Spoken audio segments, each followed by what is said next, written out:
नागरिक उड्डयन मंत्रालय के पूर्व संयुक्त सचिव का बयान सामने आया है। विमान हादसे पर उड्डयन मंत्रालय के पूर्व सचिव का बयान। डीजीसीए ने एयर इंडिया को कई बार चिट्ठी लिखी थी। ये कह रहे हैं पूर्व संयुक्त सचिव, बोइंग को लेकर पिछले कुछ साल से शिकायतें आ रही थी।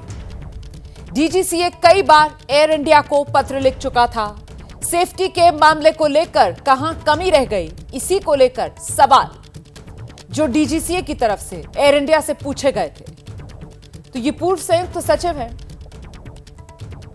नागरिक उड्डयन मंत्रालय में संयुक्त सचिव के पद से रिटायर हुए हैं और उनकी तरफ से ये जानकारी साझा की गई है कि बोइंग को लेकर पिछले कुछ वक्त से शिकायतें आ रही थी और डीजीसीए की तरफ से कई बार इस बाबत एयर इंडिया को पत्र भी लिखा जा चुका था। सेफ्टी के मामलों को लेकर कहां कमी रह गई, इसी सवाल को लेकर डीजीसीए एयर इंडिया से पत्र लिखकर पहले भी सवाल जवाब कर चुका था।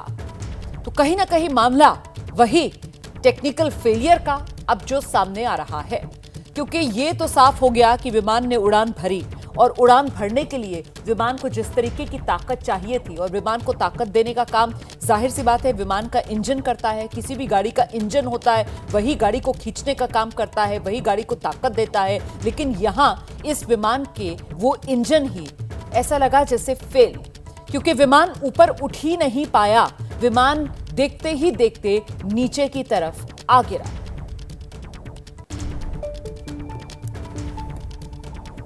DGCA, director general civil aviation, वो रेगुलेटर होता है, मिनिस्ट्री उसके ऊपर है, पर वो है, उसने एयर इंडिया को कई बार कहा था, चिट्ठी लिख के कई चीज़ें पॉइंट आउट की थी, सेफ्टी के बारे में मेनली, कि आपका ये इंस्पेक्शन ठीक नहीं, ये नहीं है, वो नहीं है।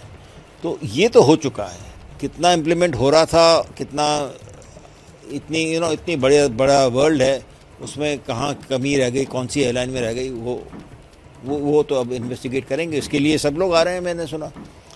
अपनी इंडिया की टीम तो है ही, पर यूएस की टीम भी आएगी, बोइंग की टीम भी आएगी, मैंने सुना ब्रिटिश टीम भी आ रही है।